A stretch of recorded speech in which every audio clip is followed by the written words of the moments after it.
تو معراج کے معنی ہے انتہائی عروج، انتہائی عروج۔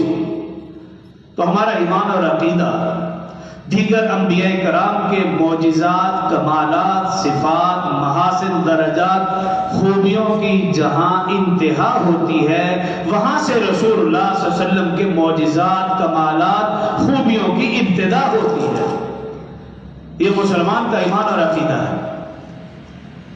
اور دوسرے لفظوں میں یوں سمجھو کہ رسول اللہ صلی اللہ علیہ وسلم کی جس بات کو بھی دیکھا جائے، معراج ہی معراج ہے، عروج ہی عروج ہے۔ کتاب کے حوالے سے دیکھا جائے، امت کے حوالے سے دیکھا جائے، سیرت سورت کے حوالے سے دیکھا جائے، جس انداز سے بھی رسول اللہ صلی اللہ علیہ وسلم کی زندگی دیکھے کہ ہر چیز کو عروج ہے، زوال کا نام و نشان ہی نہیں۔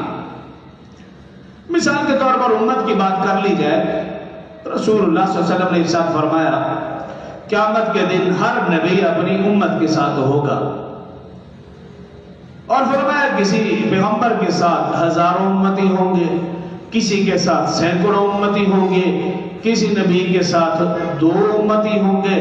فرمایا کوئی نبی ایسے بھی ہوں گے کہ ایک بھی امتی نہ ہوگا، لیکن فرمایا کہ میری امت، فرمایا جہاں تک میری نگاہ جائے گی، تا حد نگاہ، آگے پیچھے دائیں بائیں، میری امت حد سے زیادہ ہوگی۔ فرمایا یہ میری امت کا عروج اور میری امت کی معراج ہے۔